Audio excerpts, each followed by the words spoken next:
Hi guys, on se retrouve aujourd'hui pour une nouvelle vidéo et comme vous l'avez vu dans le titre, aujourd'hui je vais vous faire un nouvel update lecture parce que je lis énormément en ce moment comme je suis en vacances et là les lectures commencent un petit peu à s'accumuler, donc je vais vous présenter 5 livres.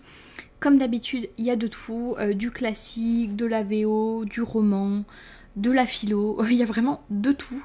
Donc on va commencer sans plus tarder avec A Room of One's Own de Virginia Woolf. Donc si vous ne connaissez pas, c'est, alors il y a eu 2 traductions, soit une chambre à soi, soit un lieu à soi de Virginia Woolf.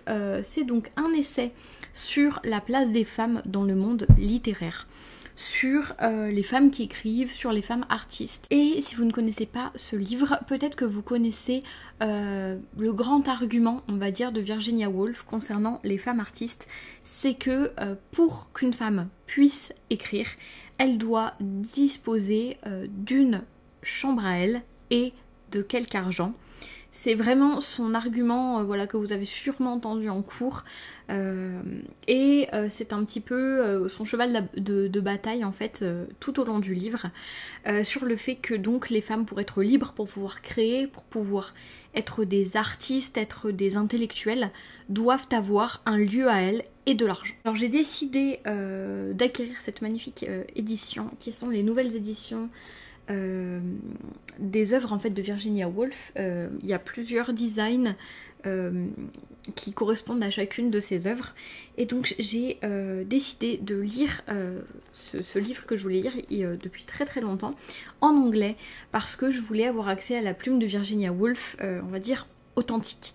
Le problème que j'ai eu, c'est que ce livre n'est pas très accessible, c'est à dire que en fait, les mots en soi ne sont pas compliqués, mais Virginia Woolf, c'est quelqu'un qui écrit comme elle pense. C'est très fouillis. Je suis désolée, la lumière n'arrête pas de varier, donc vous allez voir des petits changements parce que j'essaie d'ajuster pour que ce soit pas trop brillant ou quoi. Mais bon, on va revenir au sujet principal.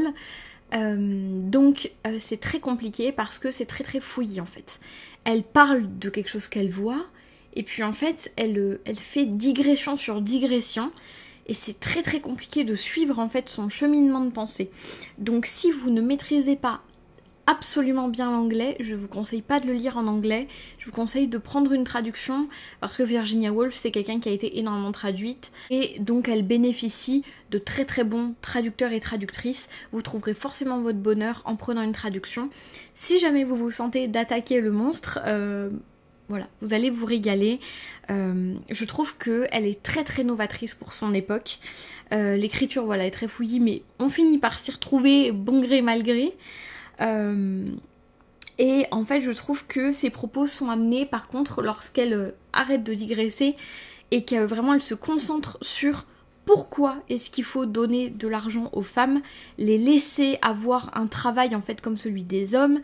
Je trouve qu'en fait lorsqu'elle rentre vraiment dans le cœur de son argumentaire, ses propos sont amenés avec beaucoup de clarté. C'est très bien documenté. Elle appuie toujours là où il faut en fait. Lorsqu'elle, il y a en fait toute la fin de son livre, c'est 3 guineas.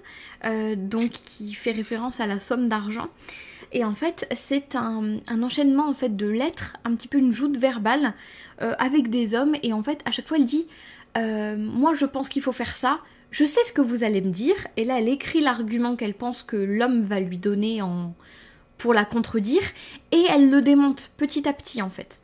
Et voilà, je trouve que c'est une femme qui est très méthodique quand elle arrête de complètement digresser et en fait ouais je trouve ça passionnant parce que ça mêle un petit peu de son expérience personnelle et ses capacités intellectuelles qui sont remarquables et qui sont très modernes en fait pour l'époque. Et voilà, je vous conseille vraiment en tout cas de lire un jour Virginia Woolf, que ce soit en français ou en anglais. Et moi en tout cas j'ai beaucoup apprécié ma lecture, même si c'était pas très facile au début. On va passer à une lecture qui n'a rien à voir, puisqu'il s'agit des Petites Reines de Clémentine Beauvais. Ce livre c'est mon copain qui me l'a offert, je crois que c'était pour Noël. Et déjà j'ai trouvé très surprenant l'histoire en fait. Au début j'ai eu beaucoup de mal parce qu'en fait on va suivre 3 jeunes filles, Mireille, Astrid et Akima. Celle qu'on suit la plupart du temps, c'est Mireille. Et en fait, ce sont 3 jeunes filles qui ont été classées, je crois que c'est boudin d'or, d'argent et de bronze respectivement, quelque chose comme ça. En fait, c'est des gamins de leur classe qui s'amusent à faire des classements, en gros des filles les plus moches de leur classe. Et ces 3 jeunes filles-là ont été classées comme étant les plus moches. Et donc elles vont un petit peu se serrer les coudes et décider, je vais pas vous spoiler l'histoire, mais en gros d'embrasser un petit peu le titre qui leur a été octroyé et de partir comme ça dans un périple toutes les 3 à vélo avec le grand frère d'Akima. Je vais pas vous en dire plus sur l'histoire pour pas vous spoiler, mais en fait ce que j'ai trouvé très surprenant au début, c'est toutes les insultes en fait que s'approprient les jeunes filles. Je regarde un petit peu ici parce que j'ai mon carnet de lecture dans lequel je note, pour pas oublier tout simplement, dans lequel je note toutes les impressions que j'ai eues, tous les pour et les contre. Et en fait, au début, ce qui m'a perturbée, c'est qu'elle se traite toute seule, surtout Mireille, de boudin, de mocheté, de trucs comme ça. Parfois même de trucs un peu plus violents. Du coup, au début, ça m'a mis très mal à l'aise. Parce que je me suis dit, c'est quand même très méchant, quoi. Enfin, les pauvres, c'était très violent quand même, j'ai trouvé.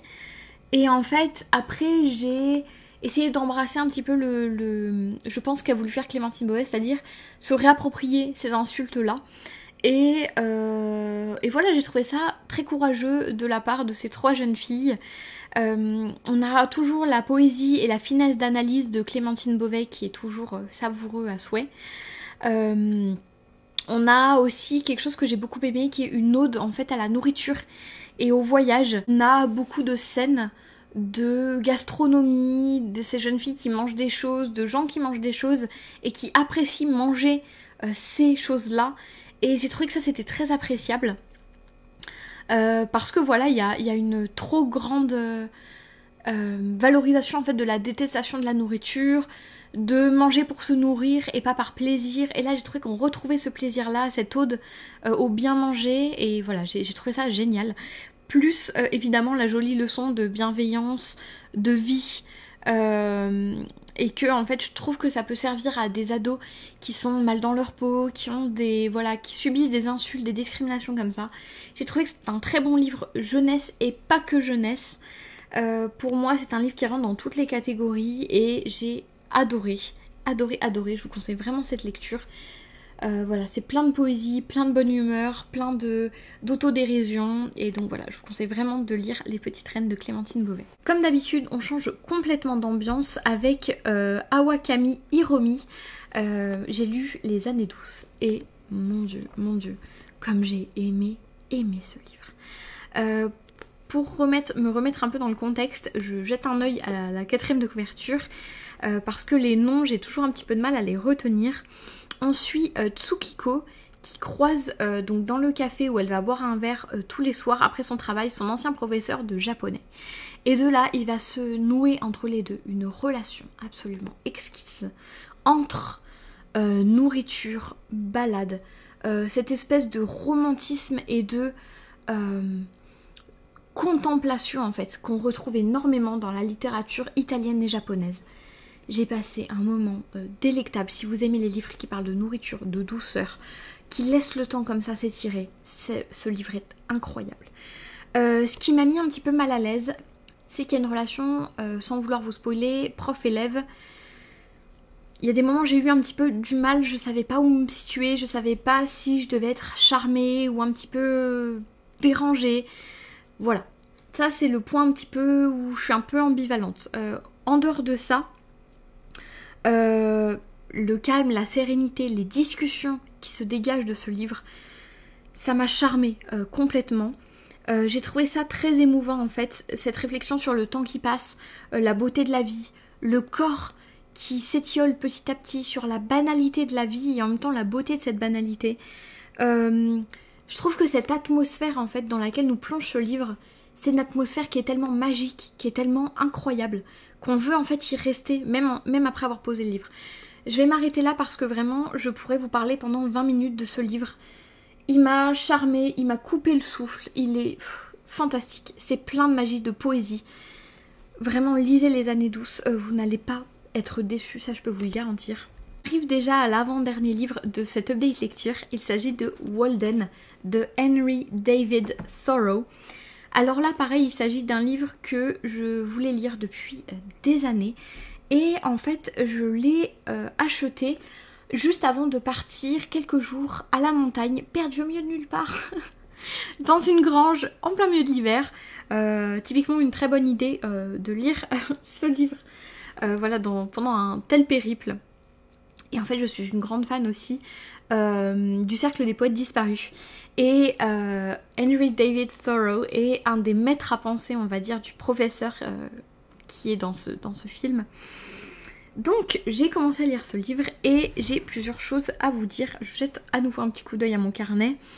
J'ai trouvé qu'il y avait des réflexions qui étaient très intéressantes sur le travail. Le fait que les gens aient à passer toute leur vie à faire un travail qui ne leur plaise pas et qui ne leur rapporte quasiment rien. Au début, cela dit, j'ai eu beaucoup de mal à rentrer dedans parce que c'est un livre qui est très dense, où il faut saisir un petit peu tous les sous-entendus, toutes les implications qu'ont la nature, qu'ont les travaux en fait que fait Thoreau. Voilà, tout a une signification et il faut être très concentré. Quand on lit ce livre, on peut clairement pas faire autre chose en même temps, on peut clairement pas avoir la tête ailleurs. L'introduction de ce livre est très intéressante. On en apprend beaucoup plus en fait sur le contexte dans lequel Thoreau a écrit son livre. Et voilà, j'ai trouvé ça très enrichissant juste avant d'attaquer le livre. Il y a beaucoup de points de vue intéressants dans ce livre, notamment le fait que Thoreau se moque beaucoup des civilisations modernes, le fait que nos villes soient construites voilà, sur des édifices qui doivent être toujours plus hauts, toujours plus grands. Il dénigre aussi énormément l'exploitation des animaux dans le travail. Il fait une grande éloge de la vie et de la nourriture simple en fait, et du travail avec modération. Ce qui m'a marqué, c'est que je trouvais ça très socialiste, voire communiste comme approche. Il fait vraiment l'éloge du travail avec modération. Travailler assez pour avoir de quoi vivre et se nourrir sans faire que ça. Travailler le moins possible pour juste avoir de quoi survivre. Il fait l'éloge aussi de cultiver ses légumes, ses fruits soi-même pour être le plus autonome possible. Il y a une citation notamment que j'ai beaucoup aimée, page 83, qui est « To be awake is to be alive ». Et vraiment... Voilà, il fait l'éloge d'ouvrir les yeux, de se rendre compte des choses. Comme vous voyez, j'ai mis plein de petits post-it. Il y a vraiment beaucoup de citations qui sont extrêmement marquantes. Il parle de l'enfance, il parle de beaucoup de choses. Enfin, c'est... Voilà, l'éloge du temps qui passe, de la simplicité de la vie. J'ai trouvé ça vraiment, vraiment génial. Limite dans la lignée d'Épicure, ce qui est... Voilà, profiter de la vie, en fait, juste savourer, en fait. Savourer et prendre le temps de vivre et donner une importance à sa vie autre que le travail, que l'acharnement au travail. Et voilà, c'est une lecture que je conseille à tout le monde. Pareil que pour Virginia Woolf, peut-être pas en anglais, si vous ne maîtrisez pas extrêmement bien l'anglais. Il faut vraiment une grande maîtrise de l'anglais. J'ai vécu 1 an en Angleterre. Toutes mes études tournent autour des langues. Si vous ne le savez pas, voilà, je suis apprentie traductrice et interprète. Donc vraiment, voilà, si vous ne maîtrisez pas extrêmement bien l'anglais, peut-être aller voir une traduction. Mais en tout cas, ce livre va définitivement vous apporter quelque chose. On passe au dernier livre de cette update lecture. Et j'en profite pour prendre une gorgée de mon petit café au lait. Le dernier livre de cette update lecture, je ne l'ai malheureusement pas avec moi, puisque c'est une copine qui me l'a prêté. Et quelle lecture! J'ai lu Les Vilaines de Camila Sosa Villada, traduit, je ne l'ai pas lu en espagnol malheureusement. Mon Dieu. Ce livre parle de l'histoire de Camila Sosa Villada en tant que femme trans. Si vous cherchez un livre sur la communauté trans, en particulier sur la communauté trans d'Amérique latine, tout est abordé. Tout est abordé. L'homosexualité, l'hétérosexualité en tant que femme ou homme trans, la communauté trans, la prostitution. C'est fantastique. On suit Camila dans son enfance, dans sa transition, lorsqu'elle comprend que c'est une femme trans et que toute sa vie, elle va être confrontée à des difficultés, à son père qui a peur pour elle, qui veut qu'elle soit un homme en fait, un homme fort, un homme voilà qui toutes les menaces en fait qu'on lui fait, qu'elle va se retrouver seule, sans amour, sans personne, son arrivée dans la prostitution, c'est un tourbillon de sa vie en fait, entremêlé avec du réalisme magique et c'est fantastique. C'est un récit qui est extrêmement franc, qui est honnête. Elle mâche pas ses mots, très clairement. Voilà, il y a des moments où vous avez des insultes. Vous avez des choses qui peuvent être très violentes. Si vous ne voulez pas lire de choses sur les agressions sexuelles, sur le viol, etc., je vous mets en garde, ce livre n'est pas pour vous. Elle dit vraiment les termes, hein. Elle dit pute, elle dit merde, elle dit sucer, baiser. Elle nomme en fait ce qu'elle a fait, ce qu'elle a dû faire, ce qu'elle fera encore. Et voilà, elle mâche pas ses mots. C'est très facile à lire, ça se lit tout seul. C'est une lecture qui est très rapide parce qu'en fait vous êtes emporté dans son histoire. Voilà, il y a des choses qui font froid dans le dos, elle a subi des choses qui sont totalement innommables. Sa plume par contre est très très agréable. On est vraiment embarqué en fait, voilà, dans son histoire. C'est enrichi en fait par le réalisme magique qu'elle incorpore merveilleusement bien à son histoire. Honnêtement, il n'y a aucun point négatif à ce récit, c'est un de mes coups de cœur de l'année, comme les années douces. On se rend compte en fait de la souffrance des personnes trans. Je veux dire, on le sait, mais quand on lit tout ça, on est vraiment face à l'horreur en fait de ce que ces personnes peuvent vivre au quotidien. C'est prenant en fait de cruauté. C'est très dur à lire, c'est très troublant. Mais voilà, je vous le conseille par-dessus tout parce que cette lecture, ça a vraiment été une claque pour moi. Et voilà, j'ai adoré découvrir l'histoire de Camila Sosa Villada. Si vous voulez la découvrir, elle a fait plein d'interviews sur YouTube. C'est une femme qui est incroyable, de force, de conseils, de réflexion. Elle est brillante. Voilà, lisez Les Vilaines, vous allez pas être déçus. Je sais que je dis ça pour tous les livres que je vous présente, mais vraiment là, vous avez quasiment que des coups de cœur et ça vaut vraiment, vraiment le coup. Donc voilà, c'était le dernier livre de cette update lecture.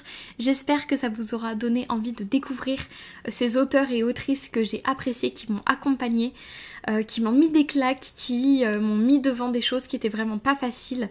Et en tout cas, je vous conseille vraiment soit d'entrer dans la poésie des petites reines, des années douces, soit voilà de vous offrir une réflexion intéressante avec Walden ou avec A Room of One's Own, et soit de découvrir vraiment un livre qui va vous mettre une claque avec Les Vilaines, qui va vous ouvrir les yeux sur la communauté trans d'Amérique latine, sur ce que c'est en fait la réalité d'être une femme trans ou un homme trans là-bas. Et voilà, j'espère que vous aurez passé un agréable moment en ma compagnie. Je vous fais de gros bisous et je vous dis à la prochaine. Prenez soin de vous. Ciao.